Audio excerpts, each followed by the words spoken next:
श्री महाभारत द्रोण पर्व पुष्पचार। योद्धाओं को अपने बाणों की मार से घायल कर दिया और फिर युधिष्ठिर को जा लिया, लेकिन इस बार भी धर्मराज सारथी की होशियारी से बचकर निकल गए। इधर अधिकांश संसप्तकों के समाप्त हो जाने पर अर्जुन ने श्री कृष्ण से द्रोण की सेना की ओर रथ ले चलने को कहा। रथ के मोड़ते ही सुशर्मा ने अपने भाइयों सहित अर्जुन पर आक्रमण किया।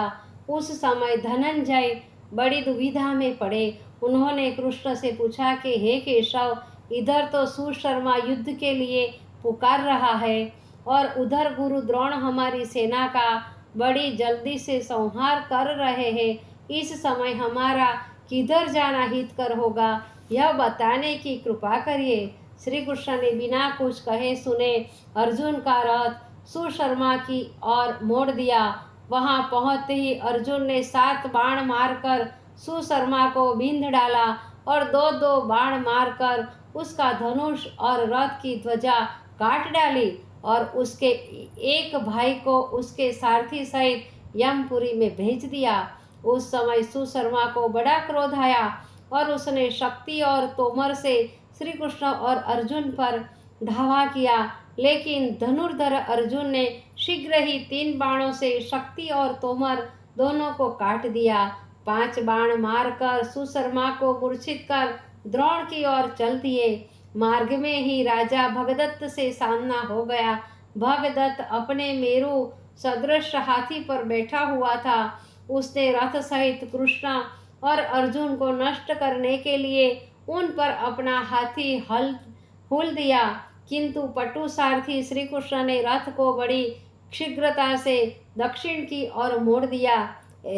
ऐसा करने से इस समय भगदत्त का हाथी आगे और अर्जुन का रथ पीछे हो गया।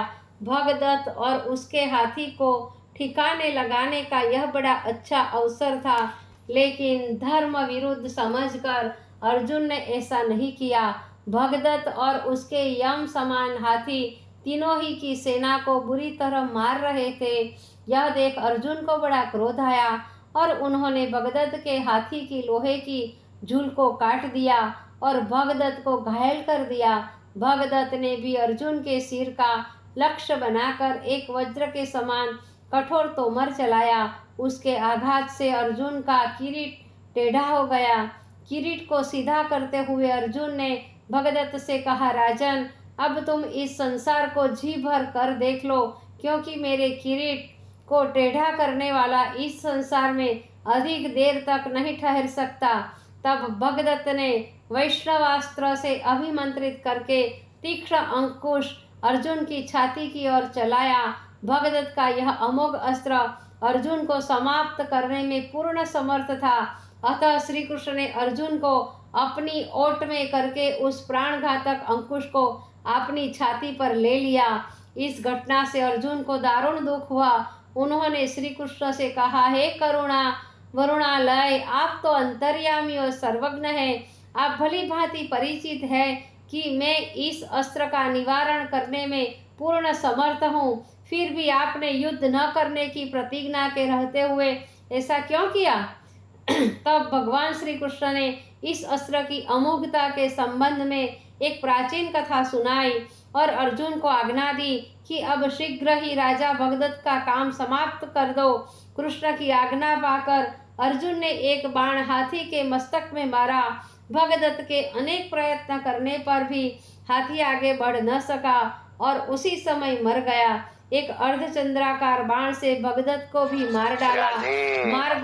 मार्ग को निष्कंटक देखकर श्री कृष्ण ने युधिष्ठिर के पास पहुंचने के लिए रथ को बड़ी शीघ्रता से चलाया और द्रोणाचार्य जहां पांडव सेना का संहार कर रहे थे वहां पहुंचे और कौरवों को अपनी शस्त्र रूपी अग्नि से भस्म करने लगे।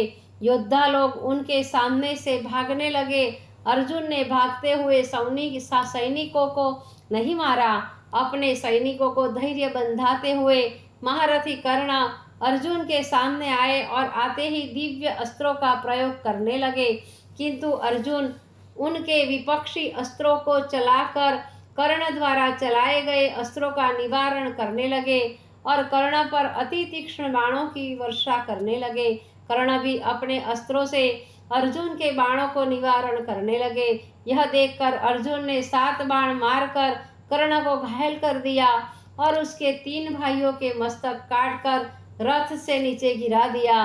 भीमसेन ने कर्ण के 15 योद्धाओं को तथा धृष्टद्युम्न ने चंद्रवर्मा और बृहत्कृष्ण को मार डाला।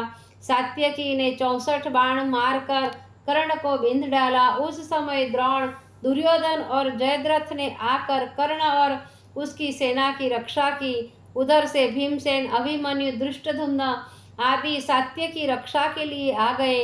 दोनों ओर से बाणों की भयंकर मार होने लगी। इधर सूर्यास्त हो गया। थकी मांदी दोनों सेनाएं विश्राम के लिए अपने अपने शिविर में चल दिए।